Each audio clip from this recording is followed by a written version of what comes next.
Si uno piensa en cómo llegaron las ideas protestantes a América Latina, es fácil imaginarse barcos, misioneros, la construcción de grandes iglesias, un plan muy organizado. Pero la historia real, la que encontramos en documentos como el análisis de Luis Alberto Carela Santiago, empieza de una forma mucho más silenciosa. Empieza con un hombre, un escocés, con una pila de libros cruzando fronteras que apenas estaban haciendo. Hablamos de James Thomson, aunque aquí en nuestro continente se le conoció siempre como Diego Thomson. Y el momento en que llega es simplemente una de esas casualidades perfectas de la historia. Es imposible entender a Thomson sin entender el terremoto que estaba sacudiendo a América Latina en ese preciso instante. Él llega a Buenos Aires en 1818. O sea, las guerras de independencia están en su punto más alto. El viejo orden colonial, con sus 300 años de estructuras, se estaba viniendo abajo. Y esto no es solo un cambio de gobierno, es un vacío de poder, una crisis de autoridad y una apertura a ideas que antes eran, directamente prohibidas. Un terreno fértil, como dice el texto.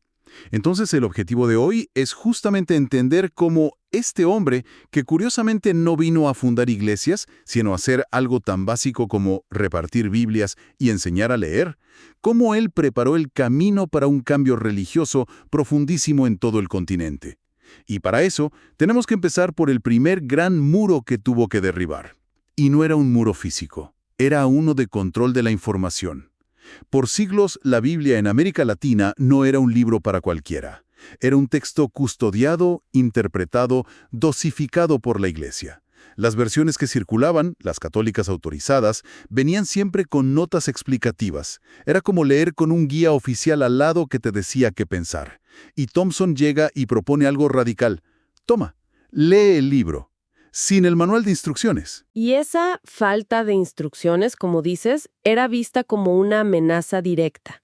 Hay un episodio que narra el texto que lo resume todo. Él intenta meter 500 nuevos testamentos en Buenos Aires. ¿Y qué pasa? El ejército los confisca. ¿La razón? Precisamente esa. No tienen las notas doctrinales aprobadas. Esto nos muestra que el conflicto de fondo no era sobre teología, era sobre poder. La pregunta era, ¿quién tiene la autoridad para interpretar la palabra de Dios? ¿La institución o el individuo? Me cuesta imaginar la audacia que se necesitaba para defender esa idea en ese momento. Porque lo que Thomson estaba diciendo en el fondo es que un campesino, un artesano, una mujer en su casa tenían la capacidad y el derecho de entender a Dios por sí mismos, sin intermediarios. Exactamente. Y aunque él no se viera a sí mismo como un agitador político, esa idea es profundamente revolucionaria. Es la base del pensamiento moderno, la autonomía del individuo. Al promover la lectura personal de la Biblia, estaba fomentando, quizás sin querer, una ciudadanía más crítica, una que no acepta la autoridad porque sí, sino que la cuestiona. Estaba entregando una herramienta de poder personal a una escala masiva. Claro. Y uno pensaría que su única herramienta eran esas Biblias, pero Thomson tenía un as bajo la manga, algo que los líderes de la época vieron como increíblemente valioso. No era solo un distribuidor de libros, era un maestro. Sí, y esto es lo que lo hace una figura tan compleja y tan eficaz. Él era un promotor del sistema lancasteriano. La idea era brillante, por su simpleza y su eficacia. Los estudiantes más avanzados se convertían en monitores y le enseñaban a sus compañeros. En un continente con una escasez de maestros y recursos brutal, esto permitía alfabetizar a cientos de niños a un costo bajísimo. Creaba un efecto multiplicador. ¿Y esto, funcionaba en la práctica? Porque la idea de que un niño le enseñe a otro suena un poco caótica. Sorprendentemente sí. Requería, muchísima disciplina, un sistema muy estructurado, con manuales, castigos, muy del siglo XIX. Pero su gran ventaja era la escala. De repente, la educación dejaba de ser un privilegio de una élite diminuta y se convertía en una posibilidad real para las masas. Y los nuevos gobiernos independientes necesitaban eso con urgencia. Y ahí es donde entra esa alianza que, a primera vista, parece no tener ningún sentido. Figuras como José de San Martín, Bernardo O'Higgins en Chile, incluso Simón Bolívar. Todos líderes de la independencia, católicos en su mayoría, apoyando a este misionero protestante. ¿Qué ganaban ellos con esto? ¿Era una conversión de fe o algo mucho más pragmático? Es una gran pregunta, porque nos muestra las prioridades de la época. Para los libertadores, el enemigo principal no era una denominación religiosa distinta. El enemigo era la ignorancia, la mentalidad de súbdito que se heredaba de la colonia. Se dieron cuenta de que no podían construir repúblicas modernas con una población analfabeta. El método de Thompson era una herramienta política de primer orden. Era, en esencia, una fábrica de ciudadanos. O sea que para ellos, Thompson era menos un misionero y más un técnico en educación. En cierto modo, sí. Vieron el valor práctico de su propuesta. Y lo fascinante es que Thompson, a su vez, vio en esa necesidad de educación la oportunidad perfecta para su misión. Claro. ¿Y cuál era el libro de texto principal que se usaba en sus escuelas lancasterianas? La Biblia. La Biblia. Así, mientras enseñaba a leer a los futuros ciudadanos, les ponía en las manos el texto que él creía que podía transformar sus almas. Fue una simbiosis perfecta. Entiendo. Pero, entonces, si su método era tan exitoso y tenía el apoyo de los líderes más importantes, ¿por qué no fundó un montón de iglesias protestantes por todo el continente? Si tenía la puerta abierta, ¿por qué no lo hizo? Ese es el punto clave que el texto de Carela Santiago subraya. Y es lo que hace a Thompson tan particular. Su estrategia no era la que esperaríamos. No llegó con un plan para construir una estructura que compitiera con la Iglesia Católica. Su objetivo era mucho más sutil y, para él, más profundo. Confiaba en que el solo hecho de leer la Biblia haría el trabajo, que la gente se convertiría por su cuenta. Confiaba en el poder de la palabra para provocar una renovación desde adentro. Su esperanza, al menos al principio, no era tanto crear una iglesia nueva, sino que la iglesia que ya existía, la católica, se reformara al volver a las fuentes, al contacto directo con las Escrituras. Creía que si la gente leía la Biblia por sí misma, la fe se volvería más personal, más auténtica, sin importar la etiqueta. Y el resultado de esa estrategia fue algo que probablemente ni él mismo planeó: la creación de una red misionera invisible. Exacto. El texto lo describe de una forma maravillosa.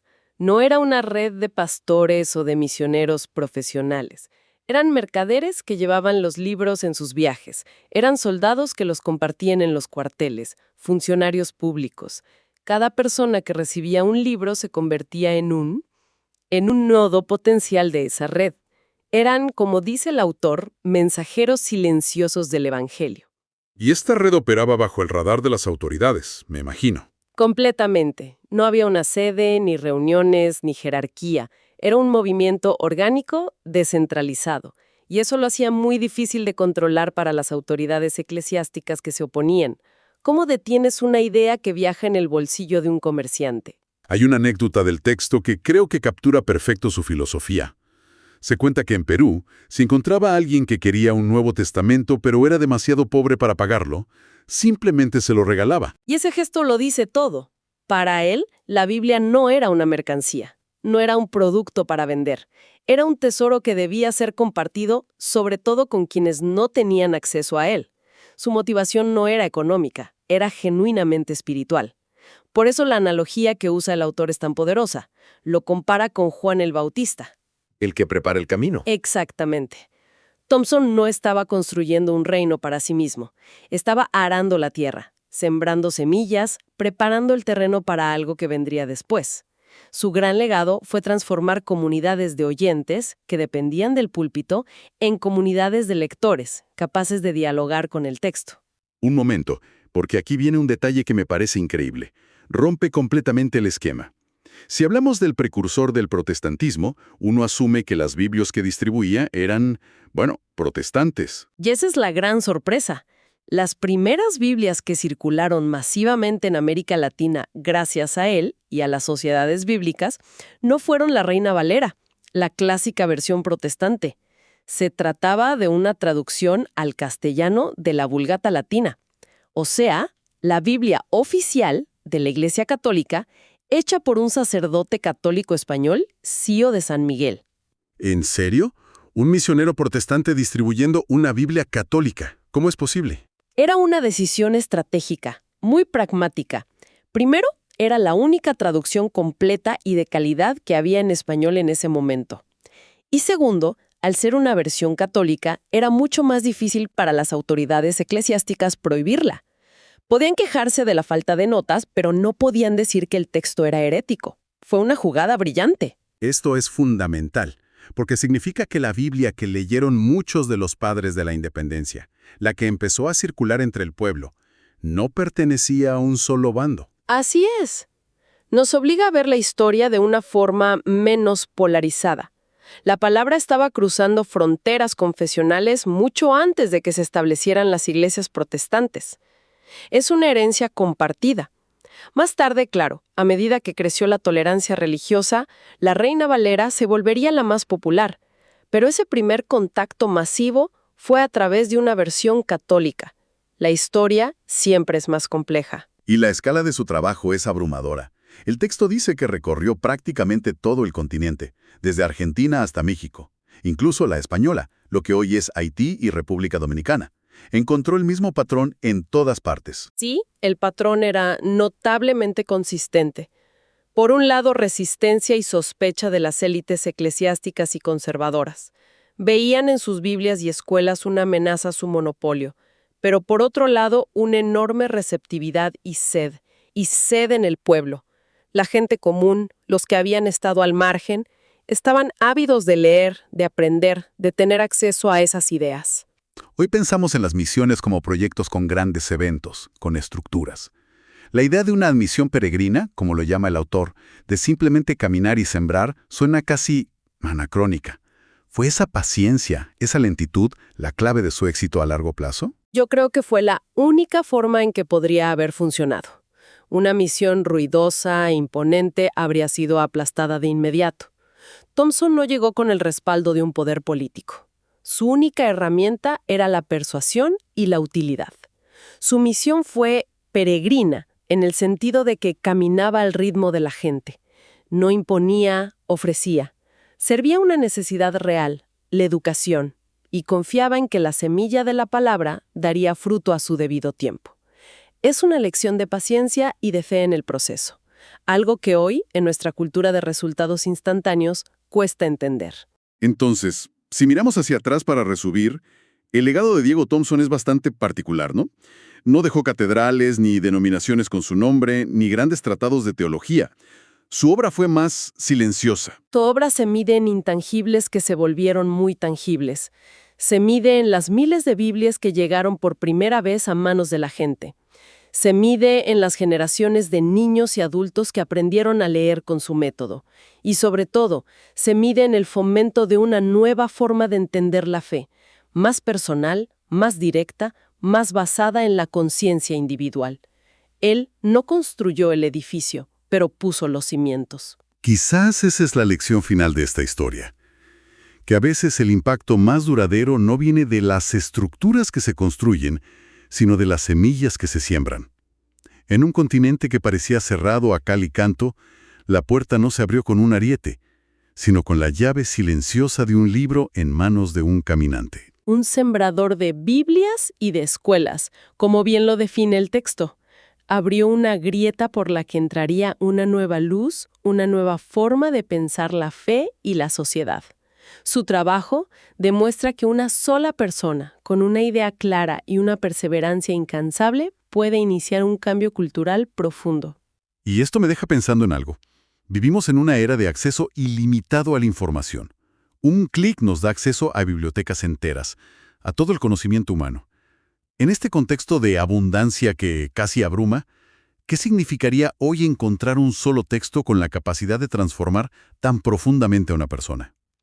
¿Qué idea o qué libro en la actualidad podría tener un impacto tan silencioso pero a la vez tan revolucionario como lo tuvo esa Biblia en manos de las nacientes naciones latinoamericanas?